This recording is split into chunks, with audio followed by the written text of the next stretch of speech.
This program provides education, not advice. See the truthayf.com disclosure page for details. This is where technology, innovation, and personal finance come together. This is the truth about your future with Rick Edelman. Brought to you by Global X ETFs, dedicated to providing investors with unexplored intelligent solutions, and by Invesco QQQ. Anyone can become an agent of innovation with Invesco QQQ. Invesco Distributors, Inc. It's Wednesday, May 3rd. My social media community now has 100,000 followers. Thank you. Visit me on Facebook, YouTube, Twitter, and Instagram. I respond to a lot of those comments and questions. You'll find links to all of that in today's show notes. And I want to ask you a favor. Please spread the word. This podcast is already in the top 1.5% of all podcasts in America. There are more than 5 million. So I'm very excited at the success of this show. But if you want this show to persist, we need to build up the number of followers. Please share it with your friends and family and spread it out on social media. One big topic that I've been getting from my followers on social media is about cash lately. Tina is dead. Remember Tina? There is no alternative. Tina came about over the past several years. People were wondering, how is it possible in the middle of the pandemic that the stock market is doing so well? The reason is because interest rates were so low. If you wanted to get a decent rate of return, you couldn't go into bonds because they were paying 0 point nothing. You couldn't go to bank accounts. You couldn't go to money market funds. All of those were paying 0 point nothing. So there was no alternative. Tina. People had to buy stocks because a lot of those stocks paid 3-4% dividends and the stocks were growing well. So I put money into an account, a treasury or a bank or a money market that's paying 0 point nothing when you could put the money into the stock market and get a much better return. Well, Tina is now dead because today interest rates are so much higher. You can get 5% from a 6-month treasury. Ordinary money market funds are now paying 4%. And with the recent government shutdowns of Silvergate Bank, Signature Bank, and Silicon Valley Bank, people are worried about their bank accounts, and they're therefore turning elsewhere to get better rates of return than those bank accounts were paying anyway. Hundreds of billions of dollars in just the past month have been withdrawn from U.S. banks. And there's a new player that has just come onto the scene. Apple. Apple has partnered with Goldman Sachs to offer a new savings account. It's paying 4.15%. Compare that to the average bank account that's paying 0.37. Everybody always wondered what would happen when the big tech companies, Amazon, Google, Microsoft, decided to get into the game. Well, guess what? Apple's in the game, and they're taking it by storm. And then there's the entire money market fund industry.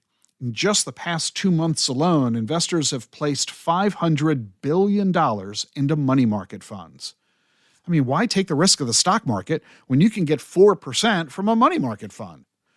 But I want you to remember that money market funds are not risk-free. And in fact, there's a new threat to them: the federal debt ceiling. I want to ask you 1.5 questions.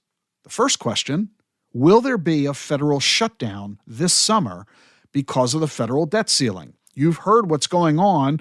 Congress is recognizing that the federal government's ability to borrow money is reaching a ceiling imposed by federal law. And the Republicans are saying they don't want to raise the debt ceiling. The Democrats are saying you have to. If they can't reach an agreement on the federal budget, the government could be facing a shutdown. Do you think that will happen? And if it does, how long will it last? We need to recognize that this is an open political question right now. A lot of people offering a lot of opinions about what is going to occur this summer. Even if the government shuts down for just one day, there could be a big problem for money market funds and for short-term treasury bills. The reason is that if the government shuts down, any treasury bill that matures during the shutdown technically would be defaulted. The government is closed. It doesn't have any money. It doesn't have the ability to pay back the investors of those T-bills. And a big T-bill buyer are money market funds. And this is why many institutional investors are saying, don't buy any treasuries that mature in late July or early August, because that's about when the government is expected to shut down, if it shuts down. That's when the government runs out of money if Congress and the White House can't resolve this issue. Now, it might be easy for you and me to say, no problem. I won't buy any treasuries that mature in late July or early August. I'll buy treasuries that mature in early July or into September. But if you have a money market fund, that money market fund probably doesn't have the flexibility that you have. It too owns treasury bills, and it has to mark them to market.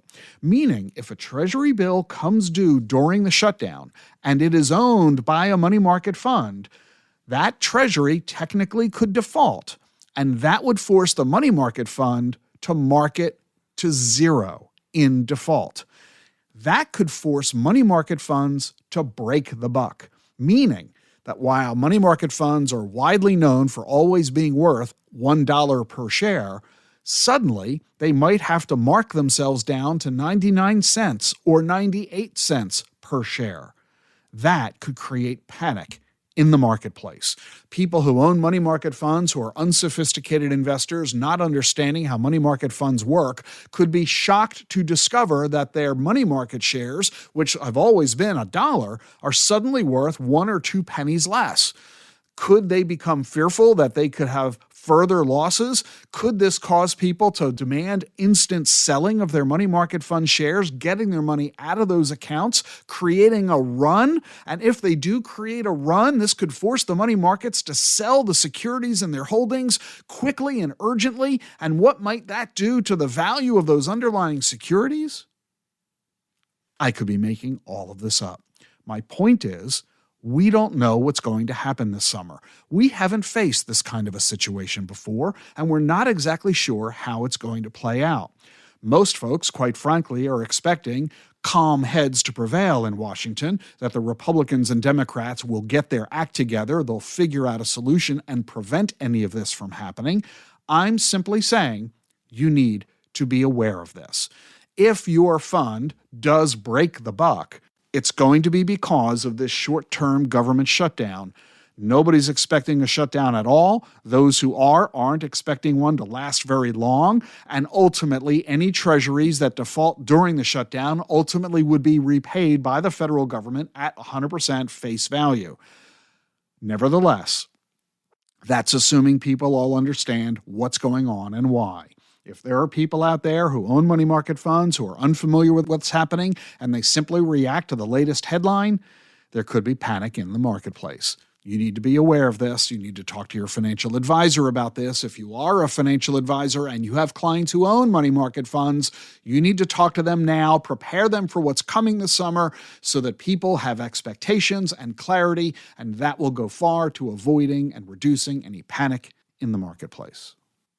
Hey, today and tomorrow, I'm in Boston at the Tiburon CEO Summit.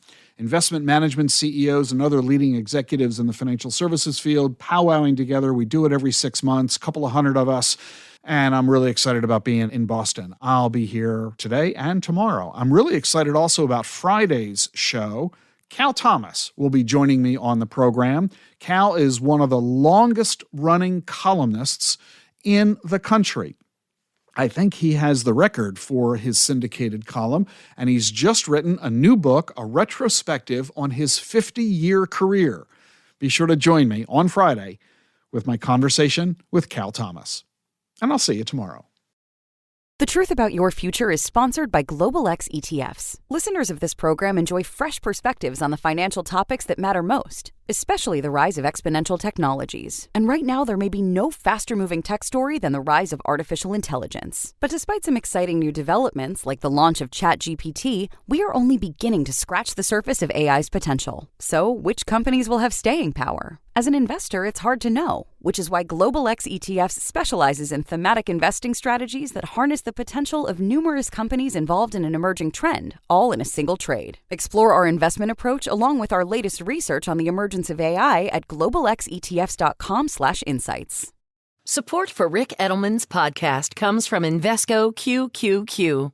What do all the greatest innovations have in common? Agents, people who participate in progress by supporting cutting-edge ideas. Invesco QQQ is a fund that allows you access to innovators of the NASDAQ 100 all-in-one fund, so you don't have to be an inventor to help create what's next to come. Anyone can become an agent of innovation with Invesco QQQ. Learn more at Invesco.com/QQQ. There are risks when investing in ETFs, including possible loss of money. ETFs' risks are similar to those of stocks. Investments in the tech sector are subject to greater risk and more volatility than more diversified investments. The NASDAQ 100 Index comprises the 100 largest non-financial companies on the NASDAQ. You can't invest directly into an index. Before investing, carefully read and consider fund investment objectives, risks, charges, expenses, and more in prospectus at Invesco.com. Invesco Distributors, Inc. The information you need to plan for the tomorrow you want. This is The Truth About Your Future with Rick Edelman.